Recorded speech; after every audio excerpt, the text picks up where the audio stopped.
Hello and welcome again to another episode of One Starfish, where our mission is to help change the world one starfish or one person at a time. As always, guys, make sure to rate, review, subscribe, all the things. Get the word out. That's how we do this. I'm excited for our guest today. I just met Brian, so I'm just getting to know his story. Was a junior high school teacher. I was a student, I was going to say, but he obviously was that too. And then became a teacher. And then he actually became one of the top sales reps for Tony Robbins. And then he went out and opened his own sales organization in 2021. That's like the Cliff Note fast version. But thanks for being on the show, Brian. Yeah, I appreciate you having me. I'm excited to be here. One starfish at a time. Let's do it. I love it.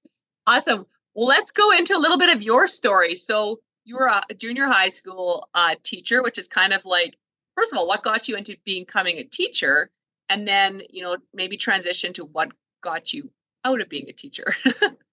Totally. I just followed my dad's path, right? I wanted to emulate what my parents do, and everyone in my family works for the government, and my parents were teachers. So I thought that's what success was. So I fell down that route. Ended up doing that for 4 years. And I knew after the first day of teaching, it was not the right career path for me. I love kids. I love making a difference. I love making an impact. But as soon as those paychecks started to roll in, and I realized that um, through the government and government programs is not the best way to make a difference in the world, I knew that it wasn't the right career for me. I stayed in that career for 4 years because I was afraid to leave. I was hiding behind all my insecurities, all my fears, and all my doubts.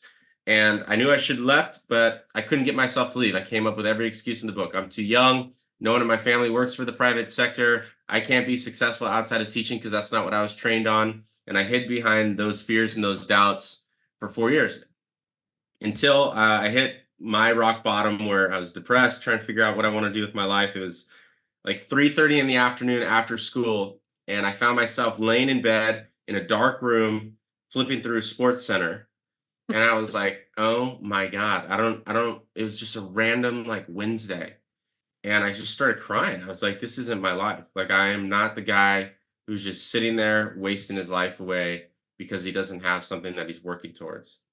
So my best friend Chandler Parag got me, kept asking me, "Hey man, like, don't you think you should invest in yourself, do something different, try and go to a Tony Robbins seminar or something?" I'm like, "Hey, I don't believe in that. I don't believe that there's someone else that can help me change my life." And I put it off. I put it off, and then finally, he had his sales rep from Tony Robbins call me. Her name's Marshonda Henderson. Marshonda called me the first time, and what do you think? As a broke school teacher, my question was, what was my How first much question? is this? How much is it? Because that's what poor people ask. Poor people always ask, how much is something? They don't ask, what's the ROI? What do I get in return? Is this a good investment? And of course, I hung up on her. I didn't hang up on her once. I didn't hang up on her twice. I hung up on her 3 separate times. But what does a great salesperson do? Keep She calling. kept calling. And Marshonda got me to go to that Tony Robbins seminar. And Tony said something from stage that changed my life. Well, a couple of things, but one was, if you can't, you must. It's my favorite quote from Tony. And then the other one is, if you don't know what to do, model someone else who already has the results. And I'm sitting there as a broke junior high school PE teacher who wants to make a difference in the world, but knows it's not through the public school system. And I'm like, well, let me just model you, Tony. And so that night I went online and I was like, all right, if I want to work for this guy and I want to model him, what's the highest level I can get in that company? And it was a international speaking role, $250,000 base salary with a company car. So I applied for that one, and it took me about 16 to 18 months, but I finally got that role and became the number one at that role in the company. And then in 2021, I left. And if it wasn't for one person believing in me or one Marshonda continuing to follow up and not giving up on me, I wouldn't be in this position. I'm super grateful for people who don't give up on human beings. Okay, so we're gonna rewind now. I love this story. So you like decided to go online and just like pick the highest paid job. Where did that? Because you were like, I just kind of picture like I don't know what the time frame in between, but I like picture you crying on your bed at 3:30 watching Sports Center, and then like I'm gonna go try out for this job that's like for 50,000, like up here, whatever you want to call it, and like where did just from hearing a couple words, really like it shifted that fast for you. Yeah. Yeah. I mean, well, have you ever Extreme. been to a Tony Amazing. Robbins seminar? Yes, I have. Not a Amazing. full one, but a little one. Okay, yeah. This one, so the Tony Robbins seminar, the one I went to in particular was Unleash the Power Within. So these days are like 16 Long. 8-hour days. And then at the end of the first day, you do the walk on fire, walk on hot coals thing. So there was a lot of build up. And prior to that, I had like dabbled with like trying to do real estate and trying to do different things, and I was afraid to get interviews for different jobs. What I didn't tell you is about 3 months before that Tony Robbins seminar, I got jumped, and I got my face kicked in pretty bad.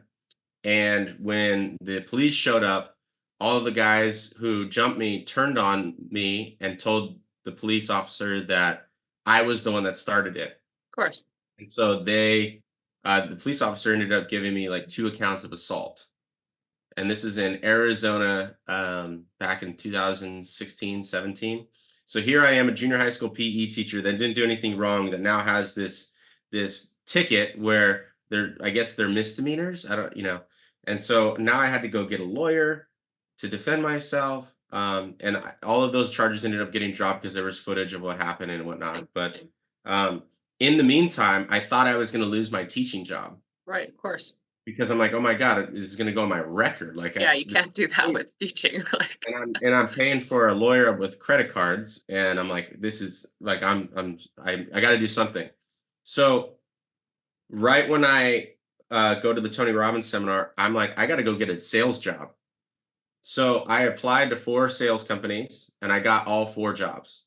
And I was like, oh my God, I could have done this 4 years ago, but I was too afraid to do it. So that catalyst is what got me to like take action. It was a bunch of pain, even though I didn't cause it. It wasn't my fault. A bunch of pain got me to go take action. So when I got to the Tony Robbins seminar, I was so primed and ready for change in my life, that I just needed to hear someone say something in a different way. It was in the right place at the right time. They say that sometimes you get the right message at the wrong time. Well, this was the right message at the right time for the right person. wow, that's powerful. So when you applied for your job, how did you, how was the process? You said 16, 18 months. How was the process of actually getting to that point? And like, what are some tips if someone's like, I'm going to say has some audacious goals, that, they could implement that you implemented to get there? Like, was there work ethic? Was there like, what were some of the things you remember in that 16 to 18 months that were like, set you apart? What made you different? Totally. Well, I applied for the role. And in the meantime, I got a sales role at a company called Toast. I was one of their first couple hundred employees. Now they're have a few thousand employees and they're public. And I got a call back from Tony Robbins. There's a guy named Brooke Bishop on the team who's doing the hiring. And he said, hey, you fit our profile for what we want for this role. I'm like, oh my God, like I might actually get this thing. So I'm like giddier than a kid in a candy store. Like I'm fired up. Oh, And so then he says, we're going to send you a personality test. We're going to do a full personality test on you. And we're going to put you through a couple different like tests to make sure that you're the right fit. I passed those. I fit the exact like demo that they're looking for. So I'm like, oh, this is happening. I thought this was going to happen in like 2 weeks, right? Because I just fired up from Tony Robbins. Tony Robbins says, keep taking action and you'll find a way. So I'm like, okay, yeah, I'm going to get this role. I'm naive. Well, then they give me an 18 or they give me a script to memorize, and they say, hey, you're going to do some auditions. I want you to send us a video of you speaking this script word for word. I don't memorize very well, so I'm doing my best. I'm staying up long nights, early days. Now I just got a sales job, so I left teaching. I'm doing a sales for the first time, so I'm working 14 hours a day doing sales because I want to be number one at that company. And so I'm memorizing this before and after work. I keep sending videos. I follow up every day for months. Like I'm following up every day, every week, phone calls, emails, sending videos, and they're not really getting back to me. So I was like, you know what I'm going to do? I'm going to volunteer for Tony Robbins seminars to get in front of people at that company because proximity is power. So I want to get in front of human beings at that company So I fly myself on my own commission checks to Tony Robbins seminars around the country just to meet people in the company and volunteer. So when I say I'm volunteering, I'm the guy like ushering you to your seat, giving you high fives, asking how your day's going, walking you to the bathroom. Like I'm humbled because now I'm a volunteer that nobody knows might be working for the company. So I get to know different people in the company, and I'm still scared SHIT. So I walk up to who I find is Tony Robbins' brother-in-law, who basically runs the entire organization. And I had just got my first few commission checks. I walk up to him, and my hand, so for those of you who don't see the video here, my hand is trembling. I'm shaking. And I say, my name is Brian, and I want to get this peak performance role. And I'm stuttering. And he pulls me aside. He said, "Hey, if you were any good, I would have saw your video already." I'm like, "Well, is there any way that you could take a look at it?" He's like, "Email it to me on Monday. I'll give you some feedback. But I can tell you right now, if it hasn't hit my desk yet, that means it wasn't any good." So I email him my video, and he replies back, "Not passionate enough." So this yo-yoing, sending videos, sending emails, calling, going to seminars, this goes on for another like 6 months. How many in that 6 months? I'm curious, how many events did you go to? Do you remember? I think I went to like 6 total Wow. events in the 16 months. And it got to the point where they just ghosted me. They stopped talking to me for like 3 or 4 months. And then This guy's crazy. I found people in the company. I've been taking them out to lunch. I'm taking them out to dinners. I'm Wow. finding anyone in the company that can put my name forward. And I just remember I was like, I know there's other people that are more qualified on paper, but no one is going to outlast me. I just got to outwork and outlast everyone. And they ghosted me for like 3 months. And I was like, oh my God. It got to the point where they're like, "Hey, we think you're decent enough. We're gonna send you an 18-page script, single space. We want you to memorize the whole thing and film yourself doing the whole thing." I'm telling They're you right like, now, let's try to get rid of this kid. I'm like, Angela, I can tell you right now, I don't memorize very well. Like I have really, really difficult. I can remember concepts, but I can't like in school, I couldn't remember dates and names and facts and figures, but I could tell you the concept. I'm a sales guy. So I'm like, oh my God. And I thought about giving up because at this time I'm making a Yeah, ton. it's almost what they're trying to do. They're almost trying to see. Yeah. At Yeah. this time, I became the number one guy in California for the company I was selling for. So I was making more money than I've ever made in my life. And I'm like, well, things started to get pretty easy for me. I went on a solo retreat and I asked myself, like, what's the meaning of life? Why am I here? What do I want? And it just came back down to if you're not going to change somebody's life in this world and you're not going to make an impact, then what's the point? So you better go get this Tony Robbins role. Well, they had ghosted me for 3 months. I fly myself up to San Francisco. This is the last event that I go to on my own dime. And I go up to Scotty, Tony's brother-in-law. I stand in front of him at this table. He ignores me for like 5 minutes. He just refuses to talk to me. And I just stand strong and I don't move. I just don't move from the table. I just wait until he comes to me. And he's talking to clients and customers, so I'm sure he's annoyed with me at this point. And he walks up to me and he says, "You're my guy." He's like, "You're my guy. I want you on the team. I need you to memorize that script in the next 2 weeks. We're going to do a live script out with Tony. And if you pass that, then we'll get you on the road with us." So 2 weeks later, I script out. I was the first person ever hired on the spot to do a full script out. And I sold everything I owned. And 2 weeks later, I was on the road with Tony Robbins for 3.5 years, giving speeches and trainings.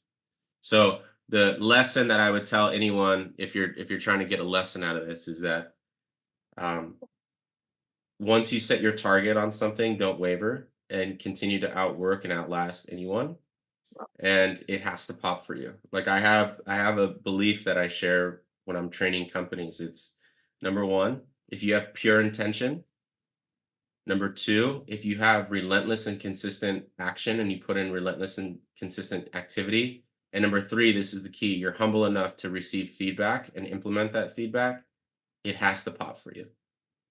I don't care how hard things have gotten. I don't care where you're at in your life. If you have pure intention, relentless activity, and you're open to feedback, it has to work for you eventually. Wow, this is like Think and Grow Rich. Like, what do you want? And you were like laser focused with no deviation. Man, I'm like, I don't know if I've ever had that kind of focus.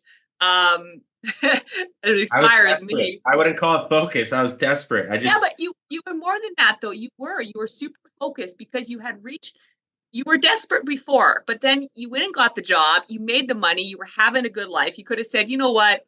I'm glad I got what I got. I got into sales. I'm the top rep in our company. Tony Robbins, whatever. I'll go to some of his events. It'll be great. It'll be fun. But I got it. A lot of people would have done exactly that. They'd have been like, you know what? This isn't for me. They obviously don't want me. I'm not the good fit. It's all good. But you were like, I'm getting this job. I just am. Like you were, and that's why they gave it to you, because they could probably tell they're just like, this kid's never, ever, ever giving up.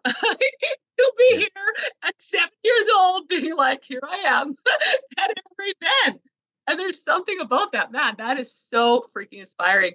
And then you did that for 3.5 years at the Tony. And then what made you decide to branch off and open your own sales organization? Tell us a little bit about where that's going, what your goals are for that. Yeah, well, leading up to working for Tony, and thank you for all the kind words. It's amazing. Plenty of beautiful stories that I can be impressed by as well, and I'd love to hear those. Um, I had plenty of time to think before that Tony Robbins role, so I was thinking 4 or 5 moves ahead. I was like, I'm going to get this role, I'm going to be the number one at that company, and then I'm going to start my own sales organization. So I knew from the second that I applied that that was going to be the path. And so I reached the top. I reached the top of the pinnacle of that company. There was no more growing for me. I'd broken the records that I wanted to break. Um, and there was no level higher that I wanted to go other than to serve my own ego. And in 2020, when the pandemic happened, I was off the road for the first time in 2 years. And we were doing virtual sessions, virtual trainings, and virtual sales presentations for companies.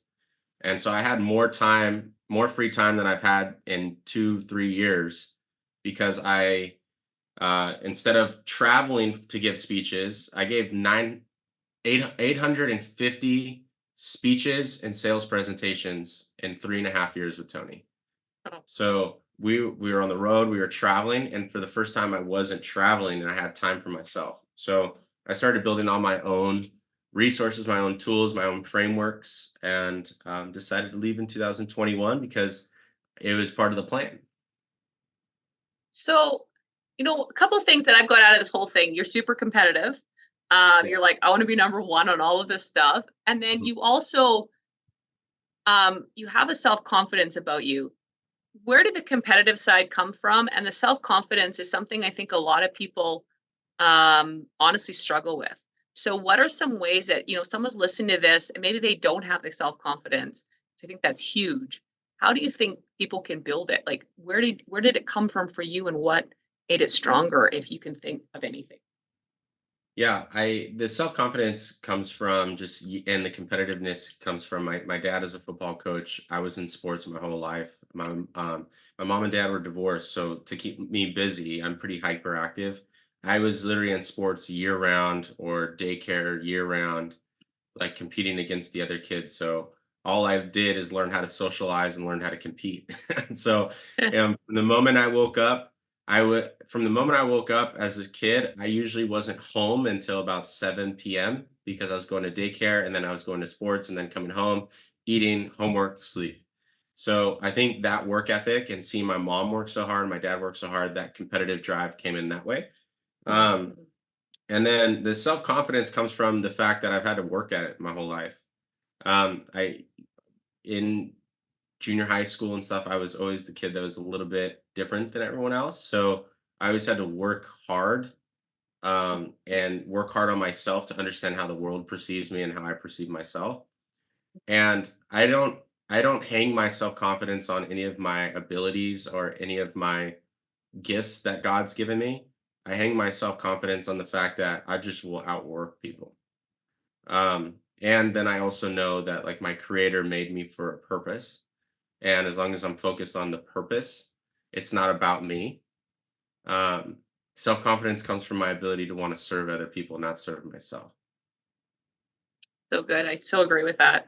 Um, so with the sales organization, what's your ideal client? What do you do? Tell us a little bit about your company, Brian. Yeah, yeah, heck yeah. So the way I like to break it down is we do one of two things. If you have a killer sales team, we can help that sales team perform at a higher level, either by training them or by placing our recent college graduates who have sales experience or who want to get into a career of sales. We can place them inside of your company so they perform at a high level, reduce your ramping periods, and get them out in full production very quickly. So if you have a sales team, we can train them or we can place our recent college grads in that company.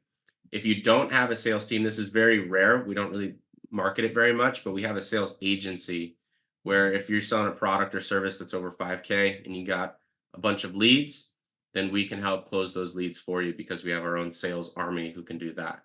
In fact, you and I got connected through the Arte group. There's a few members in the Arte group that are going to be working with us and one that does. And one of the members in the Arte group, I'm actually on with him in a couple hours here. We took his company from doing about 100K a month to his best month working with us is about 1.3 million for sales. So our Awesome. army will sell for those people. And if you have your own army, then we can either feed that army with sales reps or we can train them.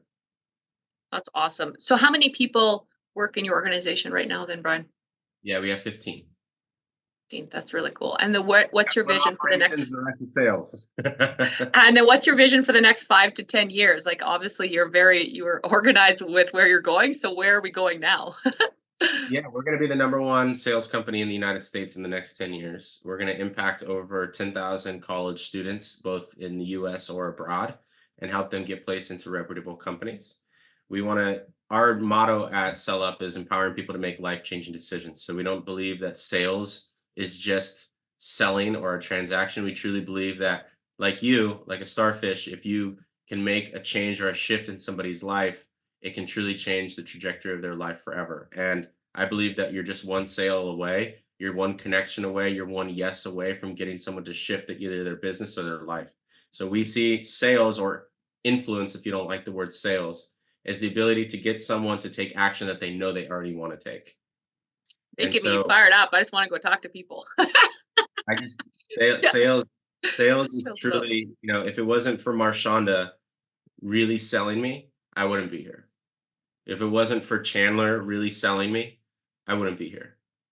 And I just truly believe that if you can think back in your life where things have shifted for you, they've probably shifted, not you, Angela, but anyone listening, like they've Oh, probably definitely shifted, me too.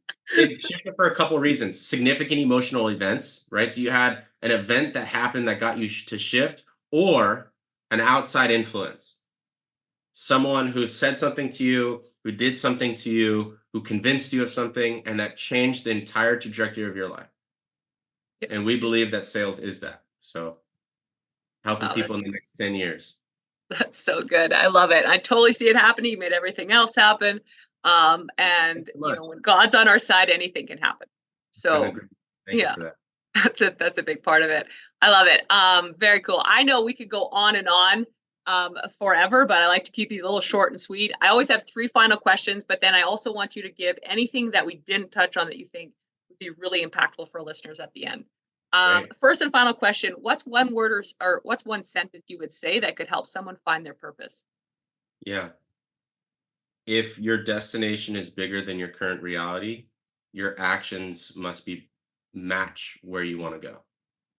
So if you want to become a millionaire and you're currently making $10,000, $15,000, your actions must be different or bigger than what your current reality is.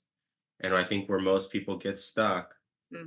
is they try and put the chicken before the egg, and they have to realize that at some point you are going to have to take action that does not make logical sense. At some point you're going to have to move in a way that does not make sense. If it made sense, everyone would do it.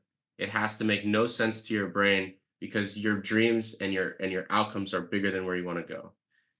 So that's action taking. But if you're trying to find purpose, I would just say that purpose, oftentimes in my experience, doesn't come from a lightning bolt in the sky telling you this is what your life's supposed to be.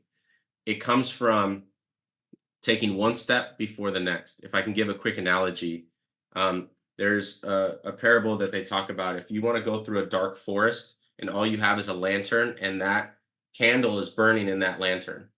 And so you have the option. You can either stay on this side of the forest and not go through, or you can start walking. And every step that you start walking through that forest, more of the forest starts to light up in front of you. And I believe purpose comes from a mixture of doing something that you enjoy, but also impacts other people that you're good at. And it comes from the struggle. Most people want to find their purpose before they get into the struggle. And I think the struggle is what causes people to fall in love with something. If you think about the things that we love most on planet Earth, relationships, marriages, kids, none of it's easy. None of it came easy, but that's why we love it, because it's a labor of love. So I think purpose comes from moving your feet. Good. If that makes any sense. Totally. That makes a lot of sense. Second question, what's a favorite quote and why? If you can't, you must, by Tony Robbins. I like that. Because I think the major difference between the most successful people that I've met is not that the fact that they have more skills, or they might have acquired those skills, but what gets them to acquire those skills is taking action even though it doesn't feel comfortable, taking action even though it doesn't make logical sense sometimes, being the crazy person who says I am capable when everyone else says that's crazy. It's good. And third and final question, what's one word or sentence you want on your gravestone? I don't think about this much. Maybe that there's always a way. That's good. So you run into someone in a coffee shop and they're like, hey, Brian, that was awesome. I mean, I got out of it, like set your desire, make it happen. Never deviate from whatever you decide you want. But whatever they got from it, what's something we didn't touch on that you just really think would be impactful for our listeners? Yeah, I think the number one skill of success is the skill of learning how to influence other human beings. So I'd like to give them a tip to help them influence other human beings. People say yes or no for only one of three reasons. Number one is value or product fit. The perception of value is not there. And hear me on this, perception of value is not there, or your product or service doesn't solve a specific problem. If you're not getting that job, it's because you haven't demonstrated that you can solve a specific problem. Number two are external reasons. People will use external reasons as a coping mechanism not to move forward. Time, money or budget, or it will be support from a business partner or a spouse or something like that. And then the real reason why most people say no are internal reasons. Fear that it won't work for them. It hasn't worked for them in the past. They're comparing apples to oranges. They had a coach last year that was a business coach, and now they're trying to hire a fitness coach, and they think all coaches don't work, right? They've used those stories. So you have to break down each one of those. And if there's one thing that can help you, that most of my trainings are like 8 hours, 12 hours, but if there's one thing that can help you is that people move forward because of pain or pleasure, either to gain pleasure in their life or to avoid the pains in their life. Throughout any conversation, when you're trying to get someone to believe in themselves, say yes or move forward, try and understand where they're associating pain and pleasure and flip those to be most beneficial for the outcome. That's so good. I love it. Guys, I know you're going to have no problem sharing this with anyone that's in sales, wants to get in sales, wants to change their life, basically anyone. So make sure to share it. Let's go out there. Let's change the world one starfish or one person at a time. We can change one life at a time together. We can change the world. Thanks so much for being on, Brad. Angela, I'm grateful for you. And if anyone ever wants feedback, we give out free sales downloads and free sales coaching for the first two people who ever reach out. So just go to wesellup.com. And if you reach out, let us know that you came from Angela. We'd like to give you that gift of evaluating your entire sales process on behalf of Angela in this podcast. That's so awesome. Guys, we'll have that information, all of Brian's information in the show notes. Any other questions you have for him, please reach out. I know he'll be happy to answer. So thanks so much, Brian. Thanks, Angela.